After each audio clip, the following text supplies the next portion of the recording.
Alors imagine, tu sors d'un déjeuner entre amis, tu avais plein de choses à dire, des choses intelligentes, des choses drôles, des choses profondes. Mais une fois rentré chez toi, tu te dis, ce n'est pas du tout ce que je voulais dire. Et tu repasses ta scène en boucle, tu te trouves fade, pas clair, un peu à côté.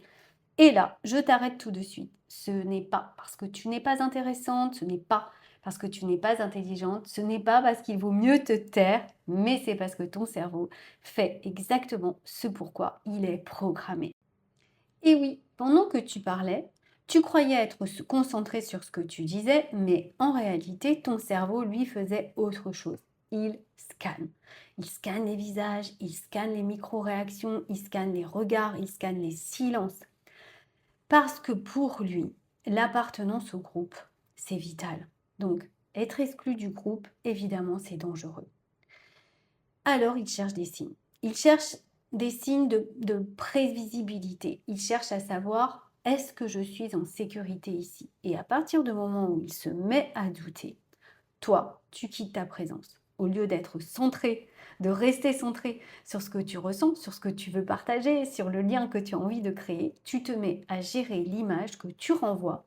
Tu te mets à y anticiper, à corriger, à douter. Et tu te mets à dire: «J'ai pas dit le bon mot, j'ai pas dit la bonne phrase». Je te prends un exemple. Tu as 40 ans, tu as déjà fait plein de choses dans ta vie, voire même 50 ans. Plein de choses dans ta vie, tu as géré plein de choses, des projets, des équipes, des décisions importantes. Aujourd'hui, tu es en famille et tu parles. Et ton père se met à te regarder d'une certaine manière. Honnêtement, le regard est neutre. Ou pas, on ne sait pas, mais à la limite, on s'en fiche. Mais ton cerveau, lui, ne le voit pas comme neutre. Il voit plutôt un ancien danger.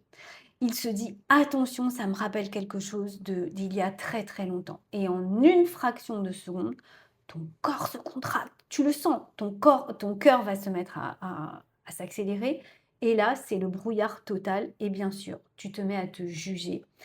Avec tout le travail que j'ai fait sur moi, je n'y arrive toujours pas, pourquoi je redeviens comme ça? Mais le problème, ça n'est pas toi. Encore une fois, je te le répète, le problème, c'est que tu as quitté à ce moment-là un état de présence pour gérer la réaction des autres. En l'occurrence, là, les autres, c'était ton père, une figure d'attachement très forte dans ton enfance. Donc, et bien sûr, ça te fait perdre ton sens. Plus tu cherches l'approbation et moins tu es dans le lien. Et la solution, bien sûr, ne peut pas d'être de devenir plus puissante, ni plus charismatique, ni plus badass. La solution, c'est de comprendre le mécanisme. C'est quoi le mécanisme? Ton cerveau scanne, ton système nerveux cherche la sécurité. Et toi, tu peux apprendre à rester là. Alors, la prochaine fois que tu sens le brouillard arriver, ne te bats pas contre lui, ne te juge pas. Ralentis, respire. C'est un vrai conseil, ça, une vraie clé. Sens tes pieds, sens ton dos contre la chaise, sens l'air qui rentre et qui sort. Reviens dans ton corps, pas dans les regards extérieurs, pas dans les validations extérieures, mais dans ton corps. Laisse ton système nerveux comprendre tout doucement qu'il n'y a pas de danger réel. Tu n'es plus une petite fille en train d'être évaluée et qui recherche à être validée parce qu'elle a peur de ne plus être aimée. Tu verras, quand tu restes là, même si tu ne trouves pas la phrase parfaite, il va se passer quelque chose. Tu ne te recroquevilles plus, tu ne te rétrécis plus, tu cesses de t'éparpiller. Tu es là. Et c'est ça, prendre ta place. C'est pas la performance, prendre sa place, c'est pas la phrase brillante, c'est pas l'image parfaite, c'est la présence. Tu n'as pas besoin de devenir quelqu'un d'autre pour prendre ta place. Tu as juste besoin d'arrêter de t'identifier à ce que raconte ton mental. Ton mental racontera toujours quelque chose. Il commente, il doute, il analyse, bla bla bla. Mais toi, tu n'es pas tout ça, tu n'es pas tout ce qu'il raconte. Tu n'es pas obligé de t'identifier à tout ça. Quand tu comprends ça profondément, c'est là que tu arrêtes de vouloir te réparer pour aller vers l'intérieur, pour revenir à toi. Est-ce que tu t'es reconnu dans ce mécanisme? Tu vois bien que c'est pas un manque de confiance, c'est juste un système de survie. C'est ça qui transforme. C'est pas d'aller chercher à l'extérieur la validation, c'est pas d'aller, voir, comment je peux devenir, une autre femme. Dis-moi, comment ça se passe exactement pour toi? Si tu es encore avec moi, je te fais un petit récapitulatif de tout ce qu'on a vu pour que tu vois bien que tu n'as rien à guérir, rien à devenir, mais à faire un petit pas de côté pour que ça se transforme. Donc, aujourd'hui, on a vu quoi? Tu n'as aucun problème de personnalité, tu n'as aucun problème de confiance et tu n'as aucun problème de pas assez. Oui, je sais, ton mental va continuer à te le dire. C'est pas grave. En tout cas, ce qu'on a vu surtout, c'est que tu es dans un mécanisme de survie.